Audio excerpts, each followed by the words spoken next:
Today I'm going to show you how to use selection tools in Photoshop.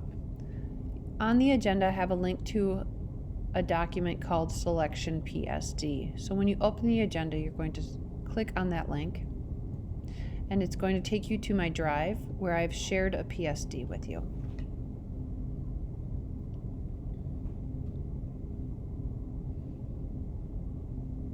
After it has loaded, you're going to double click on that PSD and it will take you to a screen that looks like this.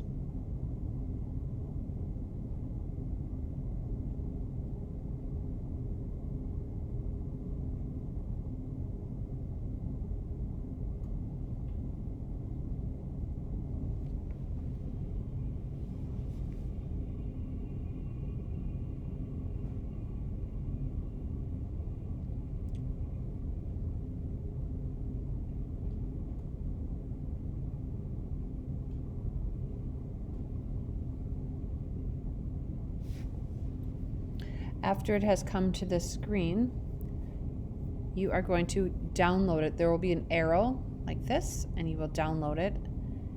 After you've downloaded, you'll come down to the bar where it has downloaded, and you will double click it. After it's downloaded as a PSD and you click onto Photoshop, it's going to open it up for you in Photoshop.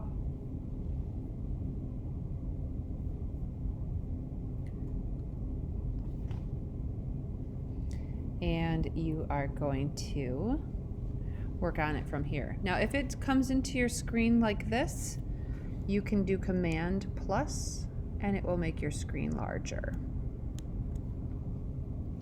If it comes too large, Command minus will shrink it back down.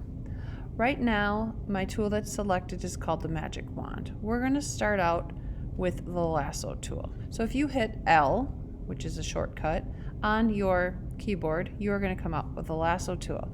Now you may have learned how to use the lasso tool to cut things out in the past, and that might be the only selection tool you've ever made or ever used. So you may have tried to draw around an item to try to cut it out like I'm doing right now. Now this one is good for cutting out background areas, so I can go like this, and when I see the dancing ants I simply can hit delete and that can get rid of chunks of things. We are going to get a little bit more precise. So what we're going to do is kind of work along and try these all out. So to get rid of these little dancing ants, as we call them, or marching ants, you're going to hit Command D as a shortcut to deselect. If I ever do too much or make a mistake, Command Z will bring it back to where I need it to be, and I can do that multiple times. So Command D to deselect. So if I wanted to move this tree out of the way and kind of look at other items, I can just by simply moving around. Now, if you long press on the lasso tool, you'll see a polygonal lasso tool, and you'll also see a magnetic lasso tool. So if you choose the magnetic lasso tool this time, you can actually drop these little pins that are going to stick to the colored pixels, and they are going to give you a more precise cutout. So I'm kind of just moving my finger along with my mouse, and it's kind of grabbing to the edges of the tree. So if I were to do this, and let's say I drop a pin and I get too far, if I hit backspace or delete on my key and I move back, then it can come back to where it was. Oh my goodness. I don't know why I got rid of all of that. That's rather hilarious. Anyway, but if I move the tree out of the way and say want to get rid of this sign here on my stand in the mall, I'm going to go to the tree, go to the move tool. I'm going to simply move this tree out of the way for now, and I'm going to grab something that's going to give me straight edges. So let's say I want to get rid of this box that's on this display stand. The other tool that I would use for straight lines would be the polygonal.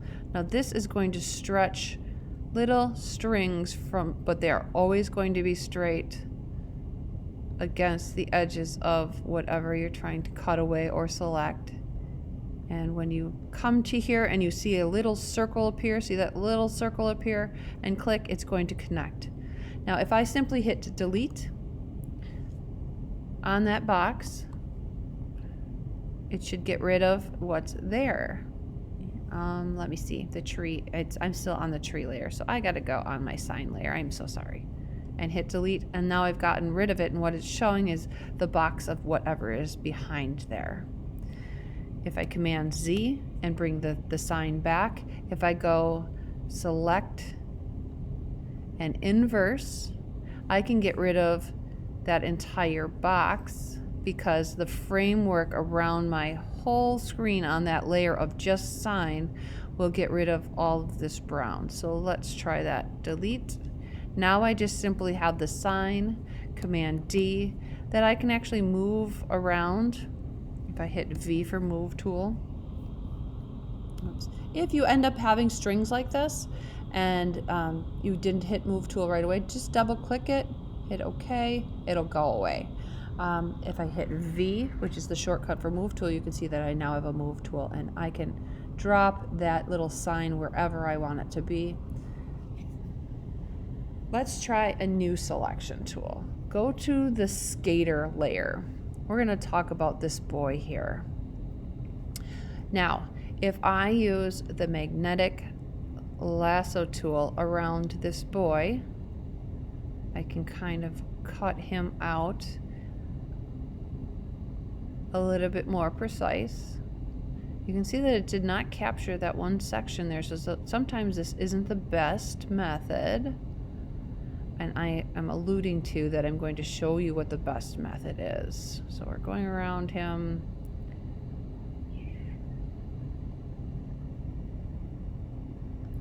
He has the little circle, I click, and now I have him selected.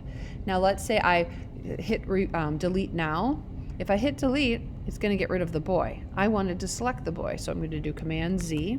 I'm going to go up to select, inverse, and then hit delete, and it will get rid of the background. Command D, and I have him cut out. Now if you zoom way in, you might see that there are parts missing. You might have to go in and refine little areas, but for the most part he's cut out pretty decent. There's an even easier way when you have a subject in your picture to select it. So I'm going to Command Z and get back to having that box, and Command D to get rid of my dancing ants. And I am going to select the magic wand down below from there. The magic wand is going to select by color tolerances. So if I wanted to select just maybe the gray portions of this, I could select the background and see what it's going to do. Now I could hit delete and I could do this in sections. It might take me a while. Command D.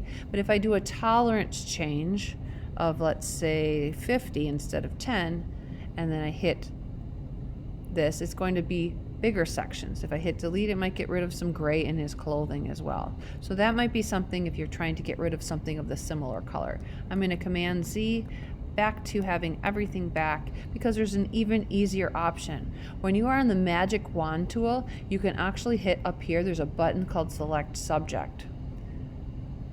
It uses AI, and it's actually going to figure out on that layer which one is the subject of the photo, and you're going to get a complete cutout.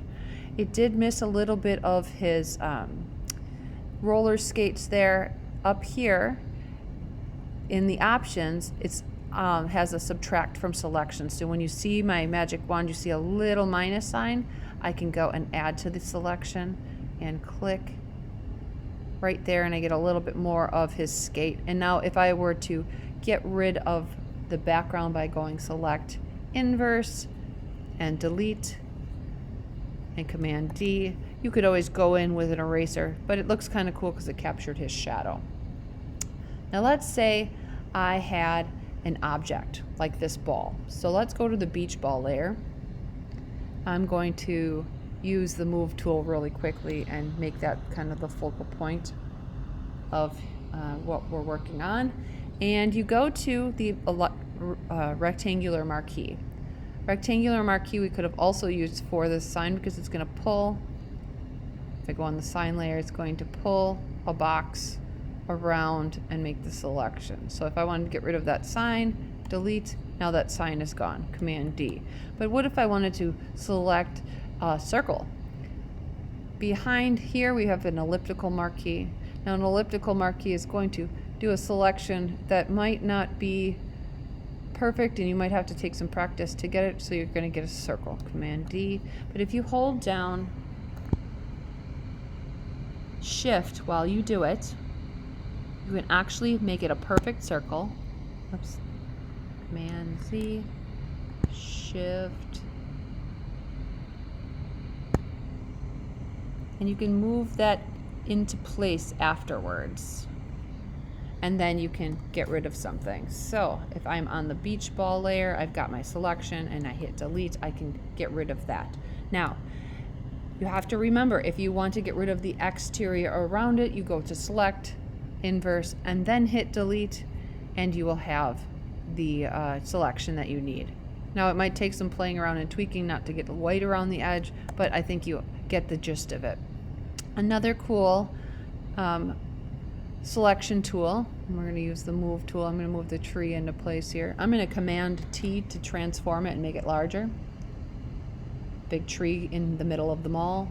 Hit return to commit to that, and I'm going to go to the magic wand again, and behind the magic wand is called object selection.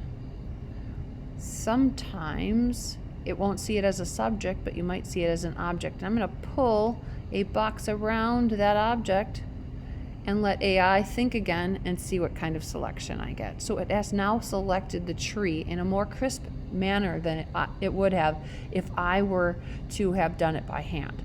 So then I'm going to go to select, inverse, and hit delete. And now I have a tree in the middle of the mall.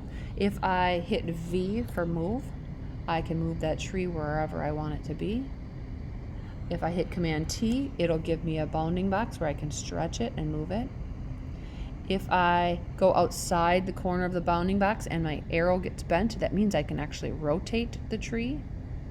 So I can make things very believable just by using simple selection tools, and I can move things around to where I want. Now what if I wanted that little boy skating in front of a tree? All I have to do is take my skater and move him to the top of the stack, and now he's in front. So hopefully this lesson shows you a little bit more beyond the lasso tool of what you can select with pictures and how you can create believable photographs to select and get rid of things from the background, so you can stack and learn about layers and selections.